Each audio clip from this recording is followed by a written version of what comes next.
Hi everybody and welcome back to Lost Genre Reddit Stories. In today's video, I've got two stories for you and both of them have updates. Now let's get started with the first one. This post is from the subreddit Am I the A-hole and it's by user The Brown Hamster. Am I the a-hole for putting my foot down and not adding my husband to the deed? Background: I, 29 female, have known and been with my husband, 33 male, for the past 4 years and married for 2 years. I started working when I was 21, right after I earned my bachelor's degree. After 2 years of working, I built myself a house. Nothing fancy. I bought the land and built the house. It is a 3-bedroom, 2-story house. I got to know and date my husband in 2019. The construction of my house had finished by then. He lived in a different country, so when he visited me, I took him to show him my house. I am very proud of it. It is something I built with my own money and I own it, however small. After our wedding, I moved to the country where he was already staying. We split our bills and rent equally. We both work in IT and earn pretty good money, so we started planning to buy a house. We found a place we liked and could afford. We are putting both our names on the deed because both of us are paying for it together. The problem arose when he said he wanted his name added to the house I built by myself. I am not comfortable doing that, and I said so. He said it's unfair that I have 2 houses now and he would only have part in one. I said it was his bad planning for not buying a house before. I bought that house before I knew he existed and with my own money. Since he had no contribution to it, I am not obligated to make him feel good by adding him to the deed. He then proceeded to call his family.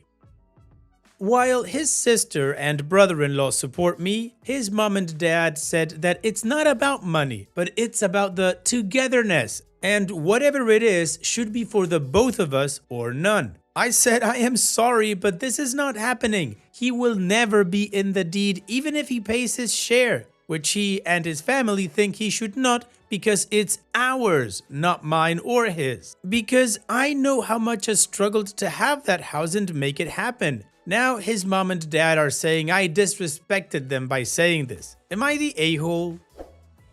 Well, OP, plain and simple, no, you are not the a-hole, and I think you are absolutely right. This asset, this house, is yours from before he even came into your life, and if you decided to put his name on the deed, it should come from you, not because he wants it or because his family, what the hell, why does his family have a say you should? I have to say, I find it a little bit odd that somebody in IT isn't that great at math, considering he says that if you guys buy a house together, you would have 2 houses and he would have part in one. That's totally wrong. You would have 1 house and part in one, and he would have part in one. Just saying, I found it odd. Additionally to this, and like I said before, why does he call mommy and daddy? Like, is he gonna tell on you every time you guys have a disagreement or something? This type of behavior annoys the crap out of me. Here's the thing, they are extended family and they have no say in whatever decisions you make for your family. In this case, your family is just him and you, and if you guys have any children, that's also part of the family. His mommy and daddy are not. They are extended family, like I said, and they don't get a say. Having said all that, I don't think that this whole thing is worth a divorce. I think you need to sit down with your husband and have an open and clear conversation about it all. And what do you guys think about OP's situation? What is your judgment, or what would you do if you were in her shoes? Let me know in the comment section, and now let's move on to the community comments to see what they said.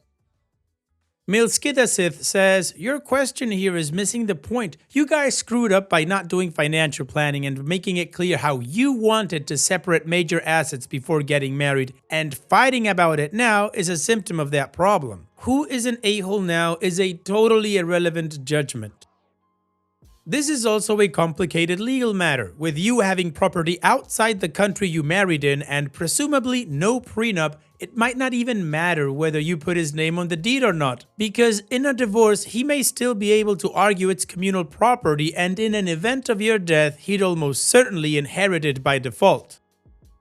And OP responds, maybe I should have added this to the post. Both of us are from the same country. We are on a visa in a different country and we work there. We are planning to buy a house where we work on visa. We are allowed to do that. We are planning to stay for 5 more years at least, so buying a house made it seem logical. In my country, we don't have a prenup culture. I did tell him earlier that this was mine and I won't ever give it to anyone unless I am dead, in which case it will go to either my kids, if I have any, or charity. Exciting Peanut 1526 says, not the a-hole. I am so happy seeing someone draw the hard line. It's not fair. Well, nothing is stopping him from buying a house solely with his own funds. Though, I don't know why you would want kids with him. He's just going to cry to mommy every time he doesn't get his way. You have a husband problem where he thinks he's entitled to your property and doesn't respect you. And Odd End 1405 says, not the a-hole. This is an asset bought with your money. He has no rights to your property. You never know where a relationship will go. I owned property when I married 20 plus years ago, and my husband has never had an issue with all properties coming from my assets being only in my name. Community property he contributed to? Yes, both names. It is suspect and ingenious to ask to be put on the properties he did not contribute to the purchase of. Stay strong. Additional information from OP's comments. Okay, I think I need to make it more clear. I am from a third world country. I am in IT and I got lucky with my first full-time job. Before that, I never spent any money I earned from my part-time jobs and teaching and other stuff. My dad had a piece of land that he wasn't using, so when I told him I wanted to buy a house on a mortgage, he said he would be happy to see me work on the family land he had and build something. So I bought it from him really cheap and I saved every penny I earned and built a house. And yes, when we do return to our home country, we will be staying in that house. I have told them we don't need to buy property there to stay. I already have one that is paid for completely by me. There are no pending dues, and when I said in my post, fair share, it means half of whatever the house cost me to get built. And I have also told him, if he wants to buy his properties, then I'm not going to say no. He can buy all the properties he wants, but if I put my money in it, then I want my name in it. Now, I never thought that leaving the house to my kids or charity would send the message that I don't like my husband. Whenever we talked, this is what we both said. All our funds, deposits, and properties we always thought would go to our kids or sister-in-law's kids or charity. Never each other. We always assumed we would die 7 to 8 years apart from each other. So we should do it like this rather than making each other beneficiaries of our assets. We had talked about it and made this decision together. Also, just think about this scenario that a commenter gave. I die, he remarries, then he dies and leaves the house to his widow. She then leaves the house to her kids. In all of this, where do my kids stay? What do they get? The charity part was only because if I'm unlucky and don't have kids. As for him being homeless, well, he will inherit his childhood home from his parents, so homelessness is not something he will ever struggle with.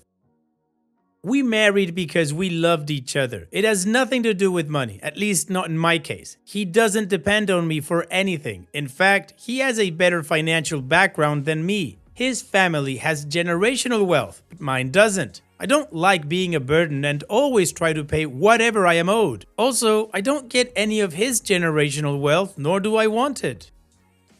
I am sorry if it looks like I am entitled when I said that I bought the land from my dad. I did buy it from him really cheap, but I paid off all the construction costs, material costs, labor costs, etc. by myself. I even plastered and painted the walls myself when I was little low on money. I think this makes it valid for me to be proud of what I did. I am from a developing country, and I am sorry that you have to crap on me if just the land came for cheap and I paid and did everything.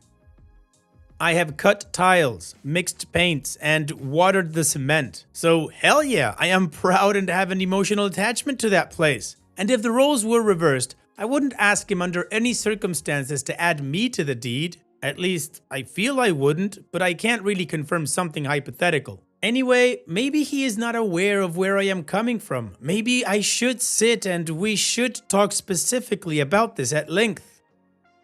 Finally, I am not in the US. Any property I own before marriage or after, if it has my name on the deed, it belongs to me alone. I can choose to register it in anyone else's name if I want to, or register a power of attorney, or register someone as co-owner later. But it's completely up to my discretion. We do not have a communal property law.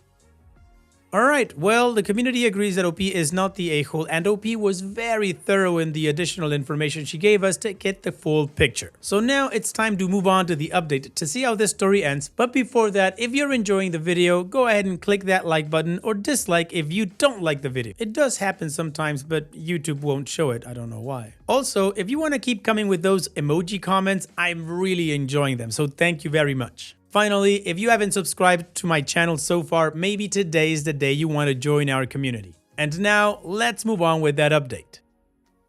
So, in summary, my husband and I are buying a new house together. I have a house I bought before knowing, dating, and marrying him. He wanted his name on the deed of that house. That was the issue, and I have an update. However, I'd first like to thank for all of the insights and suggestions from the enormous number of people who invested their time into reading it.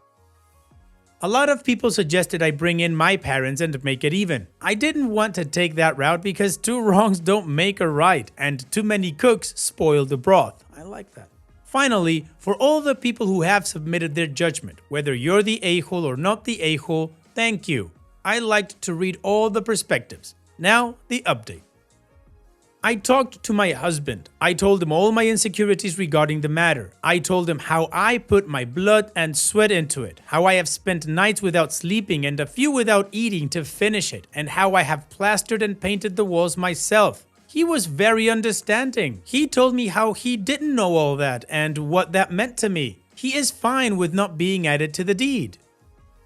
I suggested he buy another place which is just his, and since it is not the end of the world and we will earn more, we will buy even more assets in the future, and he was fine with all the suggestions. Talking to his parents, he told them that it was not happening. They are still upset and think I am wrong, and they did say so. This time, however, he told them it was not their decision to make and it should not bother them.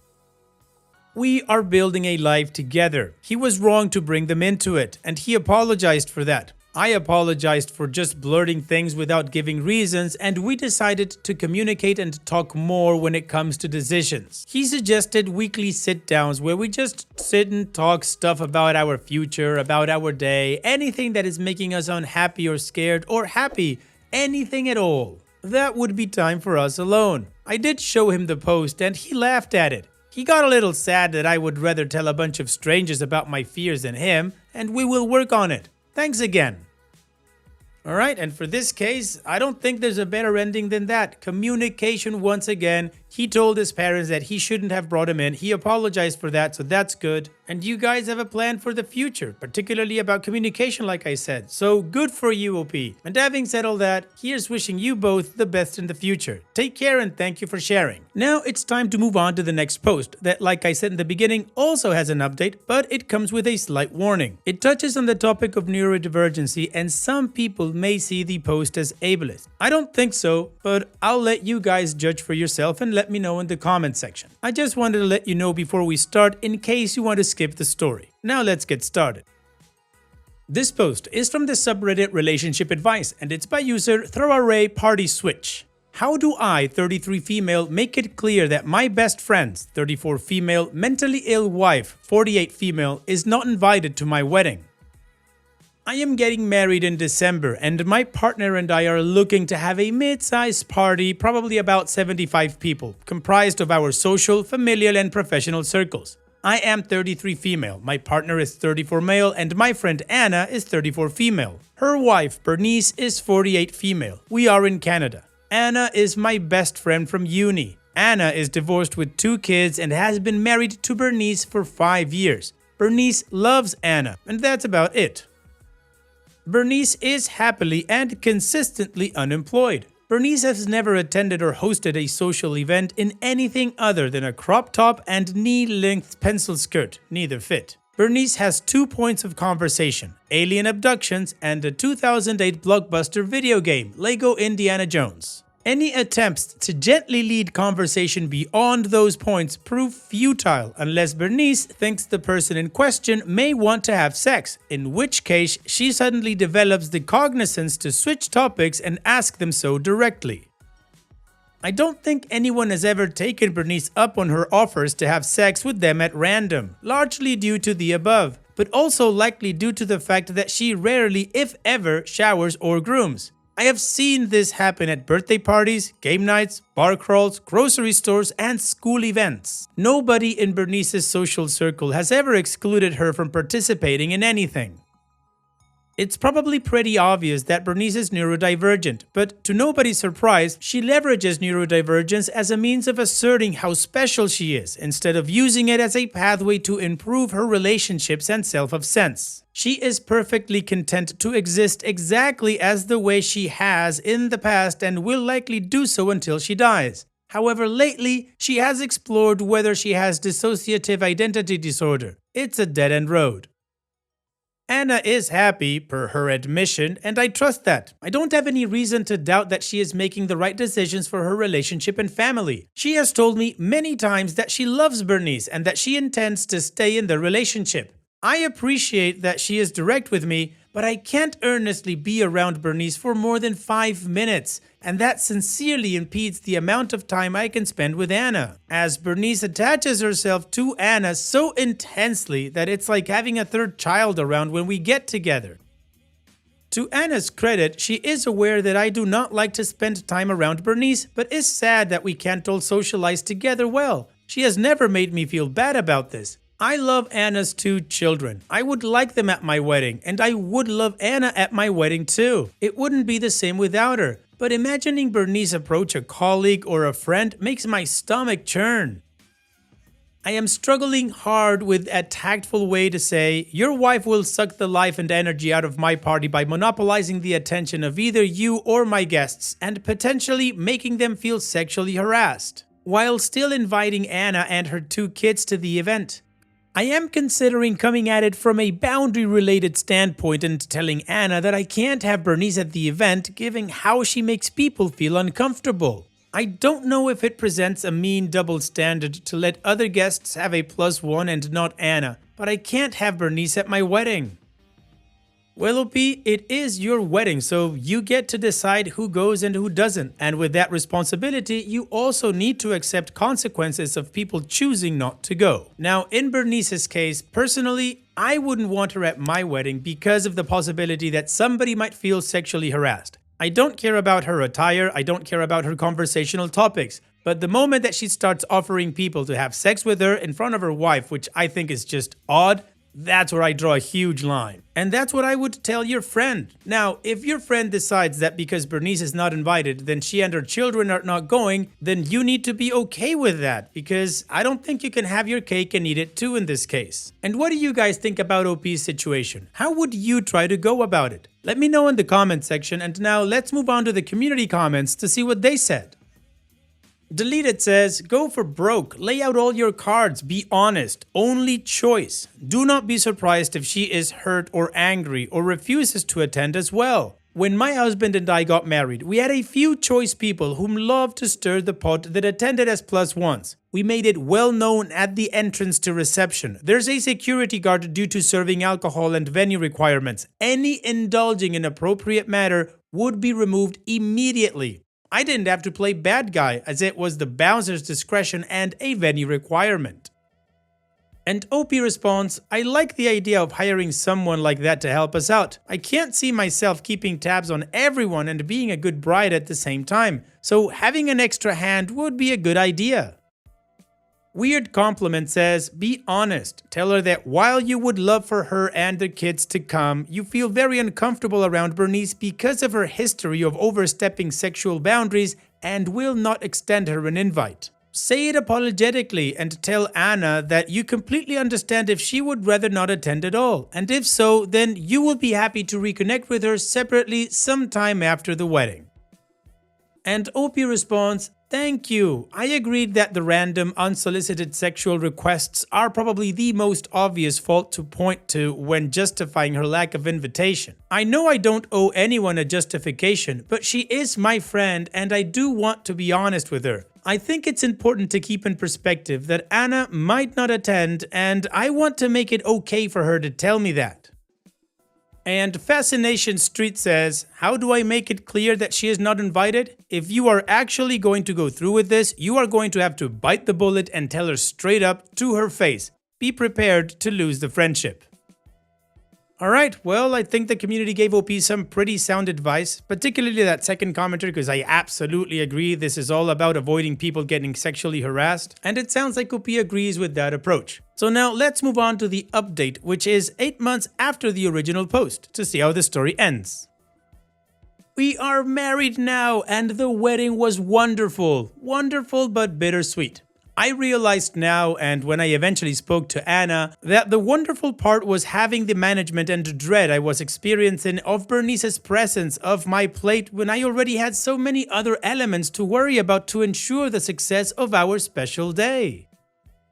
When I spoke with Anna, I tried to provide as much perspective as I could and center my concrete experiences with Bernice over my feelings. Anna sent a thumbs up emoji, and we haven't spoken since. I doubt we'll ever speak again. Bernice messaged me separately and said something along the lines of, "Oh well, I know people think I'm annoying, I thought you'd understand," and I didn't respond. I reflected a great deal on my relationship with Anna, and I realized that so much of it was rooted in managing the codependence she shared in her relationship, and that our friendship hadn't looked the way it did when we were in university together for a long time. In the time that passed after we stopped speaking, a great emotional weight was lifted off my chest, realizing that so many of the problems and annoyances Anna had brought to me were no longer mine to solve as a result of her not having a supportive adult partner in her life. While I loved her and loved helping her troubleshoot, I was taking on a role that was outsized and ultimately caused resentment on my end. I am trying to be mindful of the friendships I have now, the roles I play with each person, and how I interact and engage with each person's significant other. While this friendship was unsalvageable, I believe it offers a beneficial lesson for my other relationships. Thanks to all of you for your advice, kindness, and especially your compliments on my writing style. It just flows out of me. Well, OP, even though you lost a friend, I think it's a positive update because your wedding was wonderful, as you say, and it allowed you to reflect on what this relationship was really about. From what I understood, Anna was using you as an emotional crutch to try to solve her problems with Bernice. Now, the one thing I don't agree with, and maybe I got it wrong, but I get the impression that you spoke about all of this with Anna through WhatsApp or text message, that you didn't really speak to her, you sent a message. And I got that because she replied with a thumbs up emoji. And if that's how it went down, I think you should have spoken to her about this face to face. She was your best friend after all. Anyways, what's done, it's done, and you had a wonderful time at your wedding. So here's wishing you the best in the future, OP. Thank you so much for sharing and take care. And that's it for today's video. Thank you so much for taking the time to watch it. Now, if you've gotten to this point in the video, I assume that you like these stories that I'm reading out. So here are a couple more that you might enjoy. And if you don't have any time to watch another story right now, save it for later. And also, don't forget to hit that subscribe button.